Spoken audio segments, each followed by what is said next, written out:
it's important to set the context, okay? A lot has been said about the other value chains. What is important is to look at the nexus between the respective value chains. We need to have a nexus, a connection between them.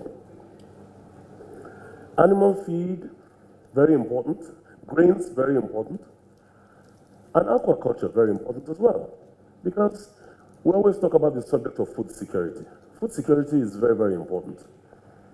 A lot of you would have read in the papers in the last 24 or 48 hours about our former Minister of Agriculture and current AFDB President, Dr. Akinwumi Adesina, who has won what we call the Nobel Prize for Agriculture, technically speaking. And why has he won that laurel? He's won that laurel. By the way, that laurel comes with a prize of $250,000. That laurel was won against the backdrop of the significant breakthroughs he's made in the area of agriculture. And it's important that we always celebrate our own. The DG of IITA at the initial keynote was talking about all the opportunities that abound. I happen, by the grace of God, to sit on the Competitiveness and Industrialization Council of Nigeria, which was inaugurated by the acting president about 2, 3, 4 weeks ago, which was basically to let us know how competitive, okay, we are, or how competitive we should be in the area of industrialization.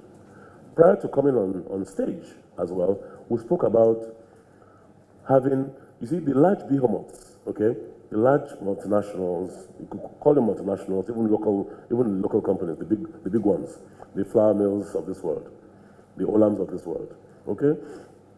It's important that you have them in the mix to make significant breakthroughs, and it's important as well to have the small scale farmers. But to push the needle, with due respect, those smallholder farmers who have formed themselves into cooperatives are the ones who the large multinationals must offtake from. We need to eat what we grow and grow what we eat. To the question that was asked of Ken, Nigeria imports between $3 to $5 billion worth of food annually. And we all know, given what has happened with the oil price, that this is not sustainable. Now, food security is extremely closely linked with national security, especially when you look at what is called the youth bulge, what was alluded to earlier on. And you look at what happened in some of the Middle Eastern countries and some of the North African countries, what we popularly call the Arab Spring. Look at what's happening in terms of emigration to Europe and how many people are dying trying to flee our shores in terms of to look for better opportunities elsewhere. And so a country ideally should have 1 ton of food per inhabitant per annum. And with Nigeria's population of 180 million and the trajectory for that, it really tells us how important agriculture is. Now, agriculture is the largest employer of labor and also the largest contributor to GDP. But unfortunately, as we all know, this sector is very much neglected. So for all of Nigeria, this is a turnaround story. How to get to a point where we can eat what we grow and grow what we eat. Now, the other thing that is important for you to understand or for us to appreciate is that you cannot be in a hurry to make this investment. If you're in a hurry to make the investment, you are likely to be in a hurry to make the wrong choice. Time is important and is your friend in this negotiation to acquire land. Because there are many things that may be hidden, that because we have a system that is not well developed, it's not easy to discover. One thing I would say is that when you are negotiating for land in the rural areas, you need to pack and put aside all your linguistics. You need to put your suit aside, and you need to get down to the level of the people that you want to negotiate with. You need to be appropriately dressed and probably speak their dialect, or get somebody who can do that.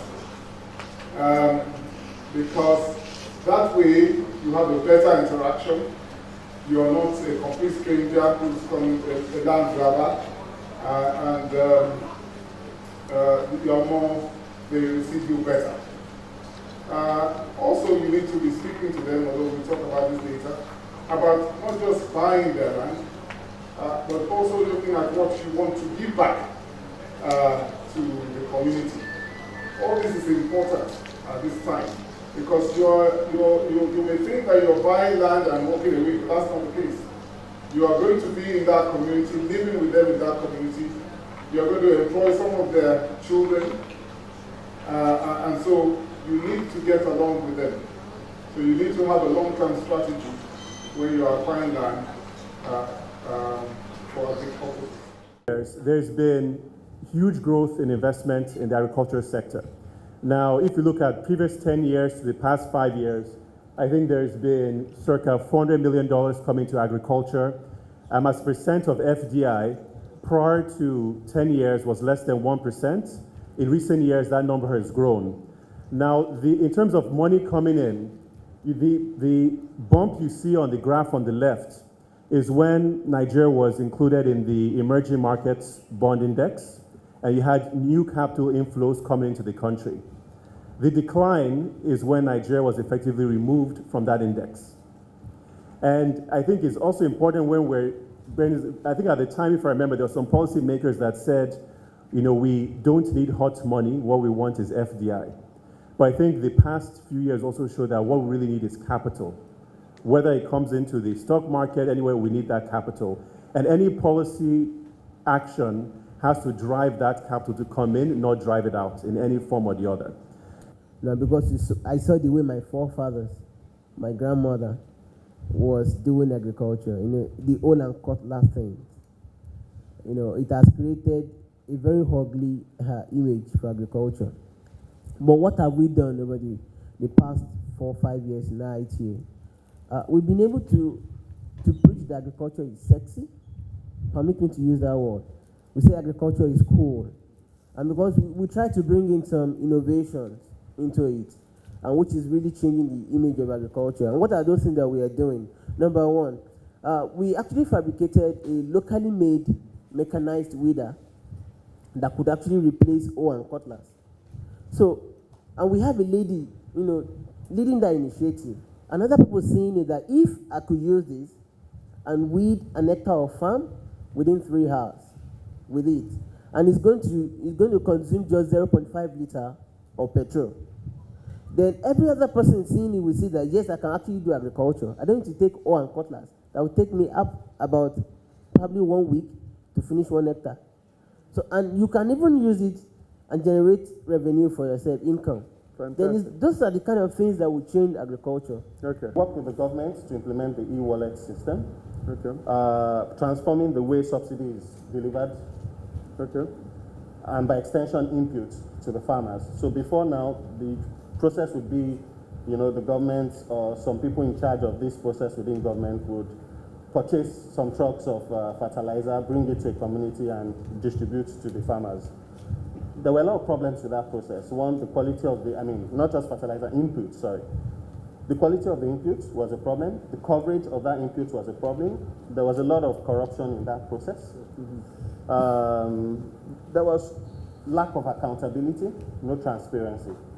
So what we did with technology was, through the e-wallet system, we brought together all the stakeholders, the government, the farmers, the agro-dealers, the agric ministry, the extension workers, everybody within this system, and used an e-wallet system to deliver the inputs to them. So essentially what it means is we put the power in the hands of the farmer, because the farmer was supposed to bring their own contribution. Yeah. So the farmer delivered their own contribution through an e-wallet system, which is delivered through a very simple feature phone, not a smartphone, okay, to an agro-dealer who gives them inputs. And that unlocks the counterpart input subsidy from the government. Tractor, what we do is we focus on smallholders, similar to what's been mentioned so far. Our focus is on mechanization value chains. So when we look at the mechanization value chain across the continent, and in particular in Nigeria, we see a lot of opportunities for improvement. To get smallholders access to mechanization is not as simple as just dumping tractors into the market and hoping that those tractors take heat. For tractors or for implements of any sort to be successful, there's a complicated array of actors that are involved, from banks, microfinance institutions, off-takers, hiring organizations. All these different actors have a role to play.